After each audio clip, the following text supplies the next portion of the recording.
তাহলে তুই বলছিস কিভাবে যে তুই সব থেকে কষ্টে আছিস? দেখ, সবার জীবনে কষ্ট থাকে, সবার জীবনে দুঃখ থাকে। তাই বলে জীবন যুদ্ধে হেরে গেলে হবে না। বিধাতা কাউকে দুর্ভাগ্য দিয়ে পাঠায় না, দুর্ভাগ্যের কারণ আমরা নিজেরাই। যে কারণে তুই কষ্ট পাচ্ছিস, আগে সেই কারণটাকে খুঁজে বের কর, তারপর প্ল্যান তৈরি কর যে কিভাবে রিয়্যাক্ট করলে সেই কষ্ট থেকে মুক্তি পাওয়া যাবে। আর ছোট ছোট কারণগুলোকে এত বড় করে দেখিস না। এই সুন্দর জীবনকে একটু উপভোগ করতে শেখ।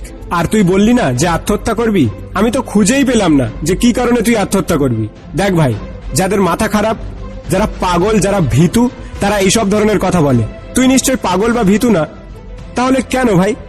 মেরুদণ্ড সোজা কর আর উঠে দাঁড়া, হাতের মুষ্টি শক্ত করে নেমে পড় জীবন যুদ্ধে। আমি মানলাম তোর জীবনে কষ্ট বেশি, সুখ কম, কিন্তু জানিস আনন্দ করতে কোনো কারণ লাগে না। তোর কাছে আজ যেটা বর্তমান, সেটা নিয়েই বাঁচতে শুরু কর। যা হয়েছে তা ভুলে যা, যা হবে তা দেখা যাবে। আমি জানি তোমাদের জীবনেও অনেক কষ্ট আছে, অনেক